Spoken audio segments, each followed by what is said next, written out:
Where'd you put my gun? Yeah.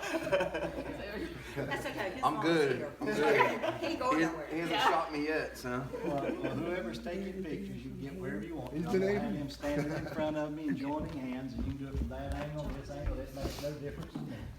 And we'll be good to go. You got your hands? Yes, sir. Okay, all right. Can you video?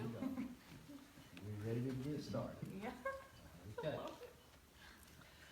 One of the most beautiful expressions of love and loyalty ever written was first spoken by Ruth when she said, "Do not persuade me to leave you or go back and not follow you, for wherever you go, I will go, and wherever you live, I will live. Your people will be my people, and your God will be my God. Where you die, I will die, and there I will be buried. May the Lord punish me and do so severely if anything but death separates you and me."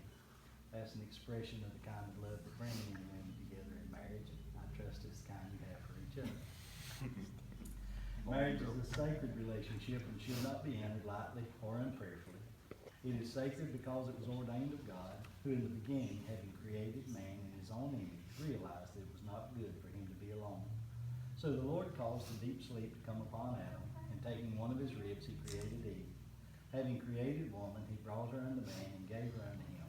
Then in the Garden of Eden, the Lord performed the first marriage ceremony when he said, "Therefore shall a man leave his father and his mother and be bound unto a wife, and they two shall be one flesh."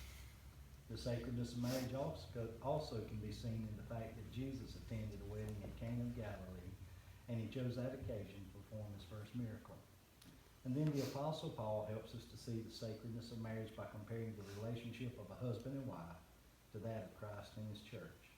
He says to husbands, "Husbands, love your wives, even as Christ loved the church and gave himself for it."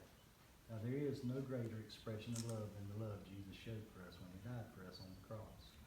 Part of how that applies to you and her is as you take her to be your wife, you are to devote yourself and sacrificially give of yourself to protect her from harm, provide her every need, and fill her life with joy.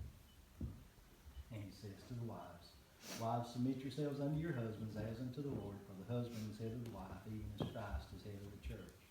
Again, there's a lot in that statement, but it includes the idea is as you take him to be your husband, you devote yourself to encouraging him, supporting him, and helping him be the man God created him to be. And if the two of you will do this, you'll find in your relationship the fulfillment, the completeness that God intends and that you're looking for.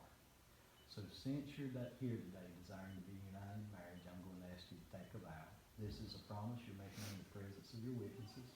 It's a promise that you're making to one another. But more importantly, it's a promise you're making to God. And God intends that you keep these promises so long as you both shall live.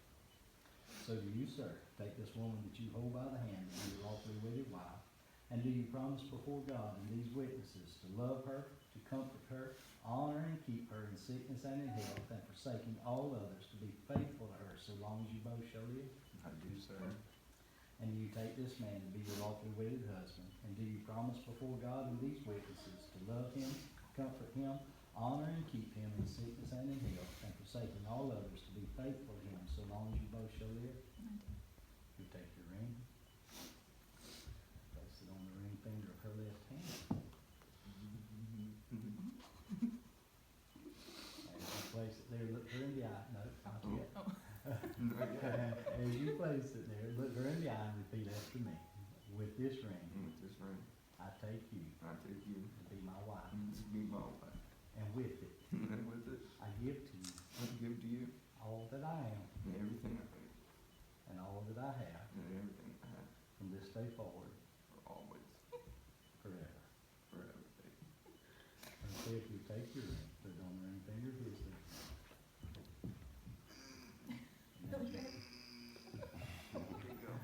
Okay, and as you put it there, you're going to repeat basically the same thing. With this ring, With this ring, I take you I take you to be my husband, to be my husband, and with it, and with it, I give to you I give to you all that I am all that I am and all that I have and all that I have from this day forward, from this day forward. forever. Okay, let me pray for you.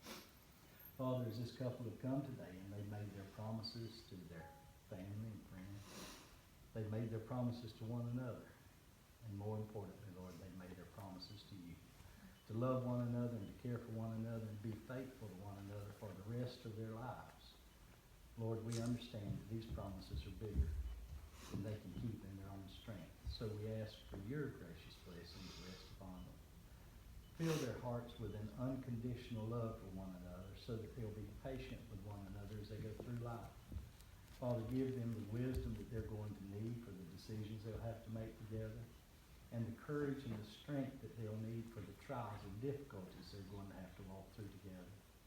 And Lord, I pray that you'd help them to be forgiving of one another when they make mistakes along the way.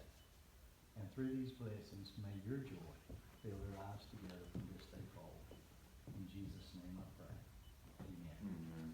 Now by the power vested in me as minister of the gospel, I pronounce you husband and wife. He's your wife.